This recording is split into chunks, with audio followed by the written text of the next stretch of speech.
what's up everyone, it's me, SpeedSuperSonic, bringing you guys another video. In this video today, we are back again to talk more on Sonic Frontiers, the actual video game this time, not Sonic Frontiers Prologue or Sonic Frontiers Prologue Conversions Part 1. Dumb name. No, we're only around like, what, 2 weeks away from this thing? So we're going to be getting a lot of info from multiple different sources over these next few weeks. I really hope the entire game doesn't get spoiled or given to us during this time, but we'll just take what we're getting and talk about what we're going to get. And if you want to stay tuned for all of that awesome new info that will be coming from Sonic Frontiers, make sure you subscribe because this is the #1 spot to be. So Ricardo, what are we talking about today? I'm sure you might be asking, simply based on this thumbnail alone. Well, we have a very interesting hint coming at us about a former Sonic the Hedgehog character that didn't debut too long ago, potentially being involved in the story of this upcoming game. What are we talking about? Well, like I said, because we're getting closer to this game, a lot more interviews and magazines and stuff will be highlighting Sonic Frontiers, and that's what we have today from Play Magazine. There's a whole interview with Iizuka, and we will be talking about a lot of the talking points that are in here in other videos they'll be releasing throughout the week or the week after, because a lot of these deserve their own topics, their own discussions, and I don't want to make a 45-minute video on just one interview, so we're going to kind of cut it up. And what we're talking about today is probably the biggest thing that a lot of people are talking about and a lot of people are hyping up, but I don't think nearly enough for what this is. Towards the end of this interview with Iizuka about Sonic Frontiers, there's this little section that has this part right here with a little sage image and some points underneath it. Let's read the whole thing first. 1. The chemical plant is back, but is the iconic music? Play it for yourself to find out. As we know, there's going to be a lot of new music tracks and remixes in this, so that's very cool. The Coco replaced the Chow in the Adorable Critters role. You'll find them all over Starfall Islands. I love the Cocos. I think everyone loves the Cocos. If you don't, you're weird. I'm just kidding.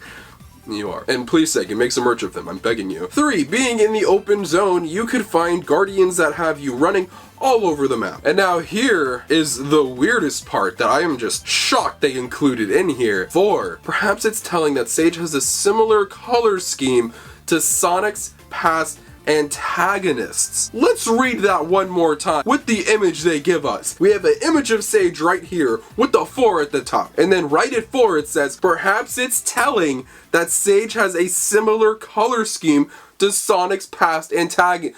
What? So guys, let's do a little bit of clarifying before we go any further. Sage is the antagonist of Sonic Frontiers. I think that's very apparent in the trailers and the marketing of the game that Sage is going to be the antagonist, one of the main threats of Sonic Frontiers. Obviously a very mysterious character, never has been in a Sonic game before or any other form of Sonic media. What's her deal? Where does she come from? We don't really know. But obviously when you have a character, a new character, there's gonna be a lot of like theorization, and there's been the question of, is Sage related to Infinite? Not like biologically, but like, does she have any ties to that character? And the main reason for that question is the color scheme. Sage, who I'm assuming is a she, has a red, black, and silver color scheme. Who else has that?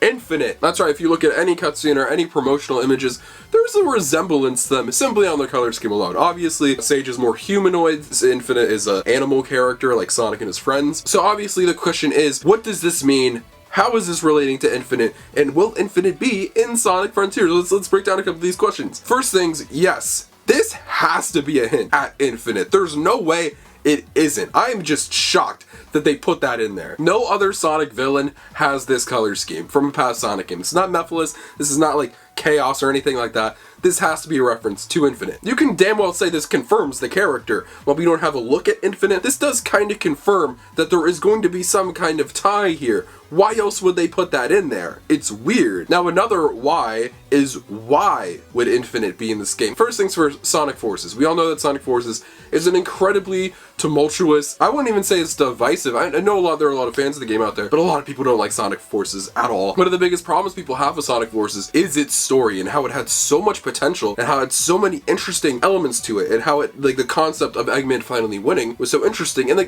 character of Infinite, it was very interesting too on surface level. Then you play the game, you get a little look at the story. It's not a great story. It's by Pontap and Graf. But then you also get, the characters in the story. Yeah, like Sonic and his friends are portrayed well. And oh boy, was Infinite not done well. You get two things with Infinite. You get the main story, and then you get Episode Shadow. Episode Shadow gives a lot of Infinite backstory. And if I remember correctly, Infinite's reason for becoming who he is, who I think was like a bounty hunter or something like that. He got in a fight with Shadow, and Shadow called him weak, and then Infinite cried about it, and now is like super epic and cool. I am not weak. I'm not weak. I am not weak.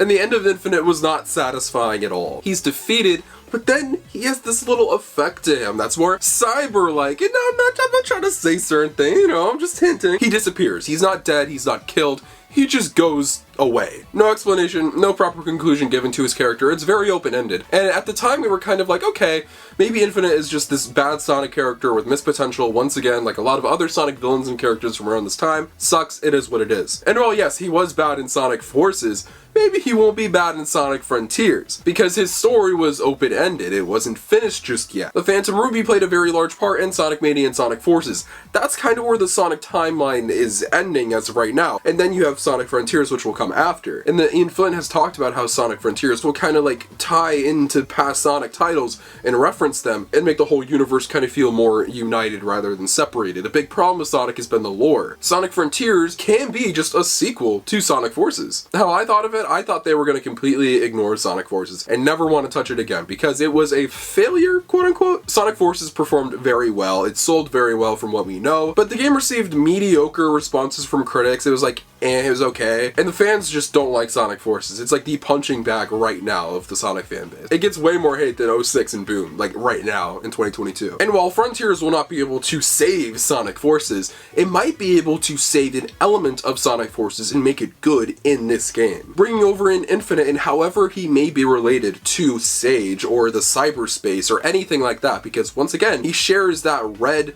effect of the cyberspace, the pixelated glitchy effect, which is very visible when he is defeated at the end of the game. There's a very strong possibility that Infinite could be in this game with this very just straight up hint from Play Magazine. That's just crazy. Being able to redeem Infinite, not in terms of his character, but making him an actual interesting character and villain in Sonic Frontiers, or at least have him influence the game in some way that's interesting, can be very fun. Because why is cyberspace a thing? What is going on? How is this happening? Are all questions that are probably going to need to be answered. And a way that those can be answered is Infinite. What do you think about Infinite seemingly being hinted at and kind of confirmed by Play Magazine? Let me know in the comment section down below. I'd love to know what you guys have to say. Feel free to follow my social media, links to my Twitter and Instagram are in the description below. You can follow those, find these, look at my live future content and all things Sonic the Hedgehog. But most importantly, if you're not subscribed, make sure you subscribe. This is the #1 destination on YouTube for all things Sonic. Whether it's video games, TV shows, movies, comic books, merchandise, and more, we talk about it all. Like I stated, Sonic Frontiers is a little over 2 weeks away. I'm so excited to make videos on this game, but also other future Sonic projects like Sonic Prime, Sonic Movie 3,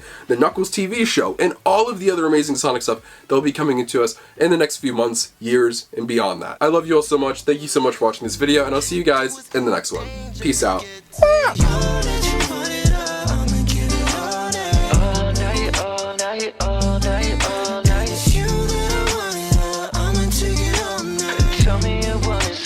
Tell me